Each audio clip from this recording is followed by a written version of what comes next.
Uh,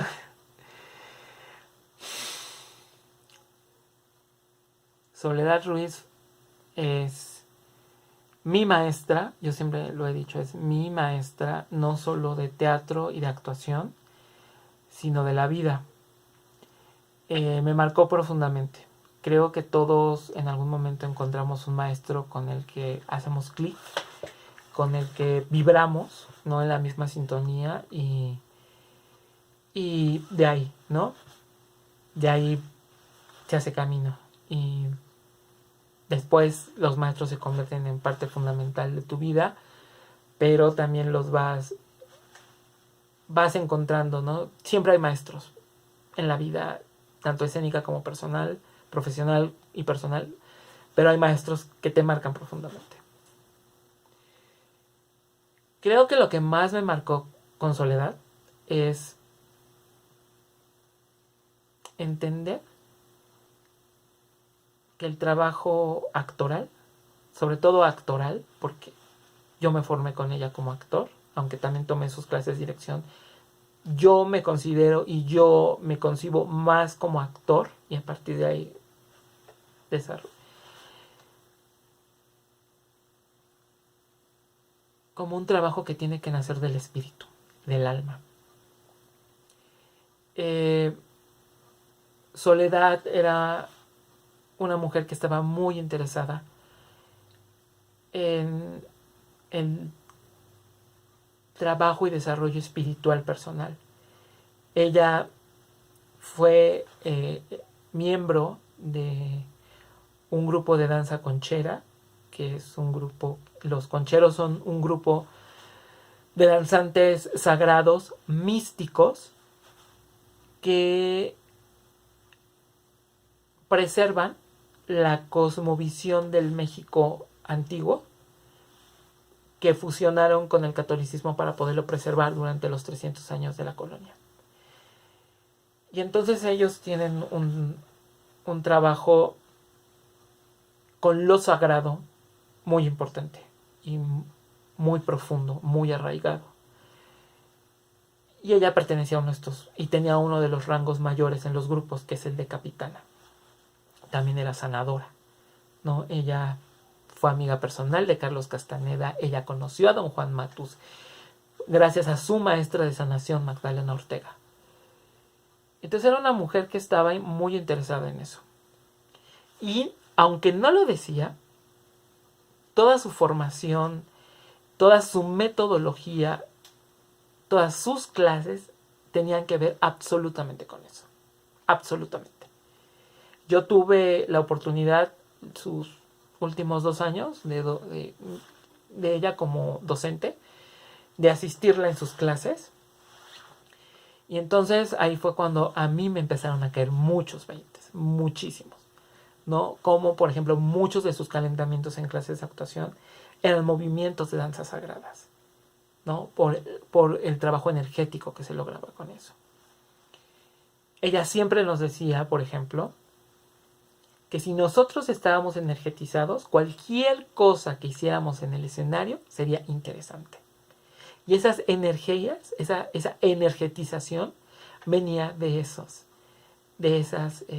movimientos, porque no eran propiamente las danzas, eran movimientos, eran pasos, eran ritmos que venían de ahí. Porque la danza sagrada, a final de cuentas, lo que busca es que entres en estados de éxtasis, ¿no? Con esas energías. Eso era muy importante. También el hecho de que, por ejemplo, ella utilizaba mucho el concepto de encarnar, que un actor debía encarnar los personajes. O sea, tener tanto la forma, ¿no? Digamos la actuación vivencial y la actuación formal fusionándolas. Y es donde regreso, ¿no? Era un trabajo con el espíritu. Porque a final de cuentas lo que hacemos los actores es expresar, exponer una realidad humana intangible, pero perceptible, que es el personaje.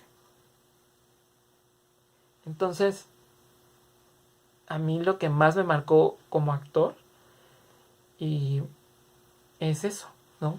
Que tienes que hacerlo con el espíritu.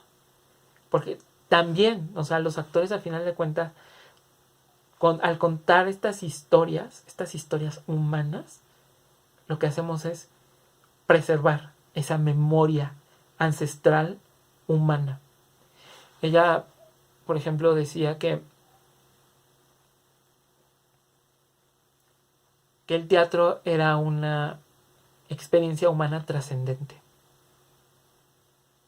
Entonces, tienes que lograr una comunicación emocional, espiritual, energética con el espectador. Que el espectador vibre, sienta, se emocione con lo que está ocurriendo en la escena.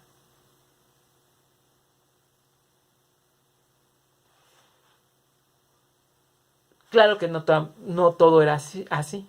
Por ejemplo, todos los métodos de teatro, de actuación,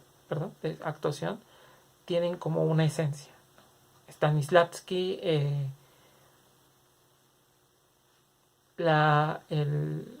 sí mágico, las acciones físicas. Strasberg, la memoria emotiva. Ella, por ejemplo, siempre nos decía que teníamos que desarrollar la imaginación creadora, ¿no? Y entonces ponía mucho énfasis en cosas como, por ejemplo, la visualización. Realmente ver, escuchar, lograr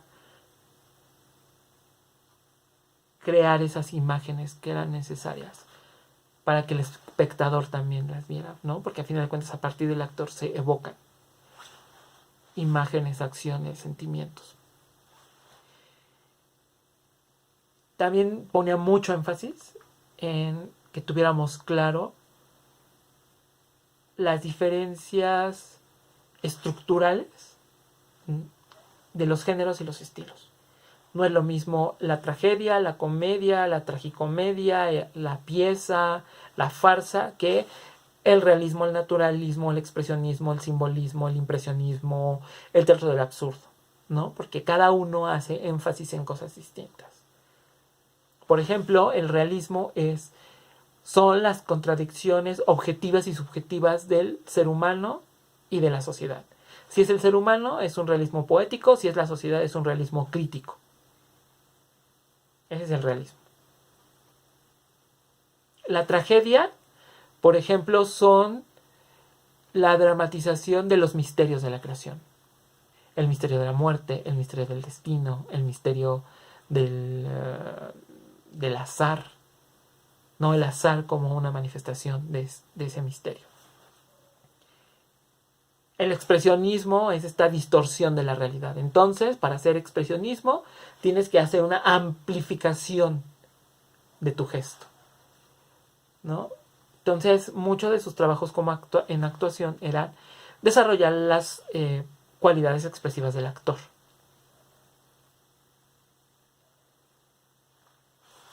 Y también pues saber estar en diferentes medios. No es lo mismo el teatro que en el cine. No, en el cine estás en la cámara. Entonces tu gesto no puede ser tan grande, tiene que ser más proporcionado.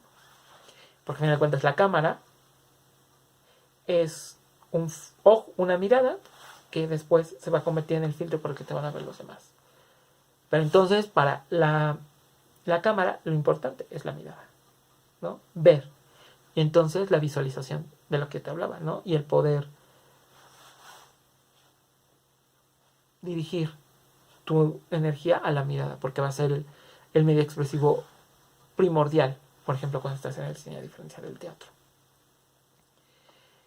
Entonces, a final de cuentas, creo como los grandes maestros y los grandes métodos, ¿no? Lograr que el actor sea natural, sea convincente, sea expresivo y que a pesar de que sea todo eso, se note, se perciba el trabajo del actor. Eso como actor, ¿no? Y obviamente pues también como director. Como director, en dirección, en sus clases era las componentes estructurales de la acción dramática y de la acción escénica. En el primer semestre, por ejemplo, era lo que veíamos, la acción dramática era algo le pasa a alguien le pasa algo, dónde le pasa y cuándo le pasa, ¿no? Esos son los componentes de la acción dramática. Entonces era el personaje, el conflicto, el lugar y el tiempo. Y los componentes de la acción escénica, pues era la iluminación, el diseño, el espacio, la espacialidad, la iluminación, la caracterización, la semiótica de la escena. Entonces era pues una metodología, yo creo, muy completa.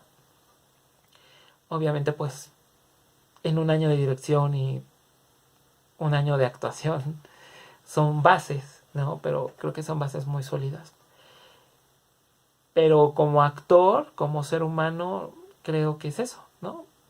Saber que el teatro es una experiencia humana para el espectador, tanto para los creadores. Y por ejemplo, ella alguna vez también dijo que a ella lo que le interesaba era explorar ¿cómo dijo?